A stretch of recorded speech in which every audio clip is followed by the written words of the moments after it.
So today's LO for IPC is I know how a static charge can be produced.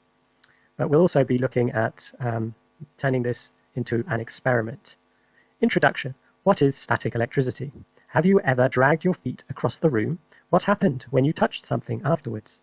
Did you ever give a shock to someone in your family, receive a shock when you've touched something? These are forms of static electricity. Static electricity is a form of energy. When electricity gathers in one place, it is known as static electricity. The word static means something that does not move.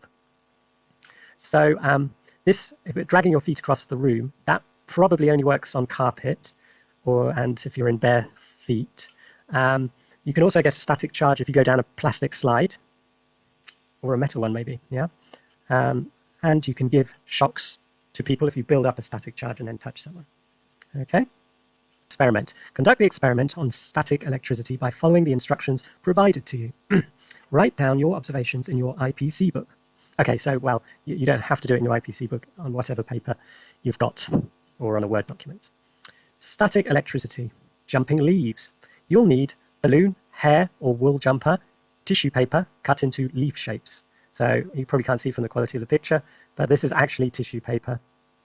Instructions. Rub the balloon on your hair or jumper. Hold the balloon over the tissue paper leaves, over the tissue paper leaves, and watch them jump up to the balloon. So you have to hold it close, but not touching, and they'll jump up to the balloon. Yes. No. The reason, why do you think they use tissue paper? It doesn't have to be tissue paper. It's just that that's something you're likely to have. Tissue paper, toilet paper, same thing really. But why do you think they ask you to use tissue paper? Right, well, tissue paper is not very heavy, is it? So in order for us to see the static charge, it probably isn't super strong. It can only lift light objects. It can't lift very heavy ones. And tissue paper is nice and light. Yeah. I don't know. I think leaves might well be a little bit heavier than tissue paper. You can try. That could be part of the experiment. You can see what different objects it can lift. But also, I think the material of tissue paper is conducive to a static charge, which means it reacts to a static charge better than the texture of a leaf. But on the other hand, I haven't carried out the experiment, so I can't tell you for sure.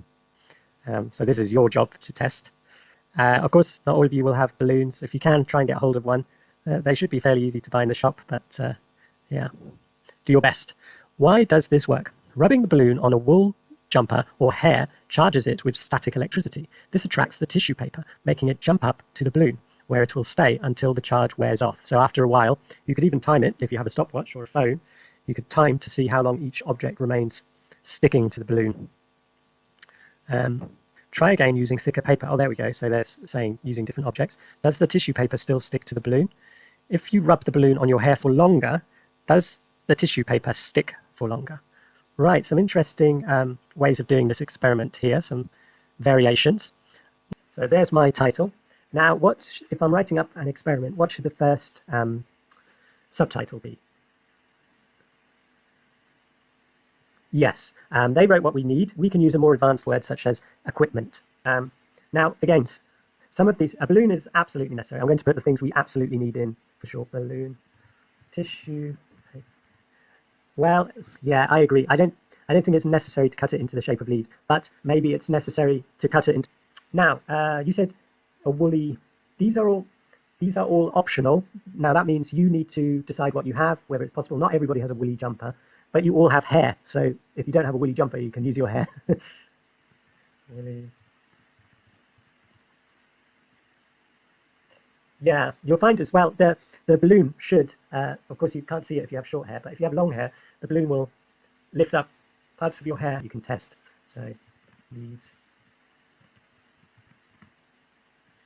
I don't know if you can think of another type of material or object that you could try and lift, bearing in mind it shouldn't be too heavy.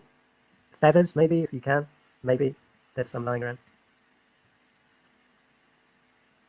Okay. Well, sometimes there's feathers lying around, but like I said, these last ones are optional. Okay, so now we need the method. So method means what we do. How are we going to do the experiment? Okay, I need to underline that. So how are we going to do this experiment? What are we going to do?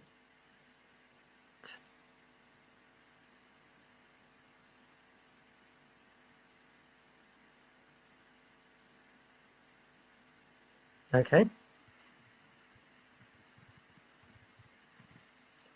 Jumper. Now, this should be in the future tense, so predicted a bit like we will rub the balloon, because this is what we're planning to do. And then next, what do we do? Over the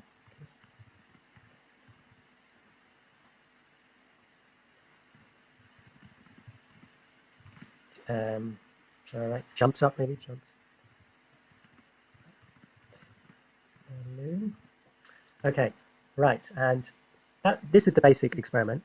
Now we'll put, if we're going to vary the experiment, you know, like test different materials or test if we rub the balloon for longer or how long the object sticks to the balloon, okay?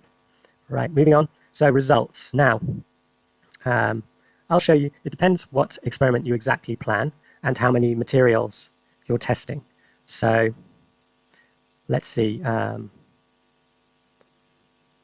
Okay, I'm going to do it like this.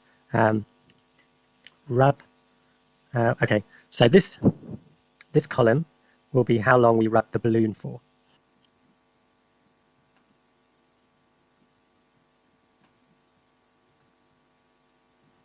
And then in here, I'd just write yes or no, or maybe just do a tick even. So yes, no, no, for example. Okay, so that's the simple version of the experiment. This experiment is a bit more interesting, but it's also a bit more complicated, and you would need a stopwatch. Okay, so, and then after that, you would, well, you'd write your conclusion. So you'd have to write why. For example, if the leaf doesn't stick, you would have to explain why. So that might be because it's too heavy. It might be because the texture is different. You have to put why you think you got these results. Now, you might not get these results because I haven't actually carried out the experiment. I don't know if this is true. Okay, so basically for your task, you have to carry out this experiment. Okay, and you have to complete a plan like we did for the other experiment. You have to write your equipment. Now, it might be well different to these because you might have different things, but you will have the balloon for sure. That's what you definitely need. Everything else could be changed. The method, it will be more or less the same as here. And then your results, you have a choice between these two tables. Okay, you can choose, it depends how exactly you do the experiment. Are you measuring how long it remains stuck, or are you just measuring if it sticks?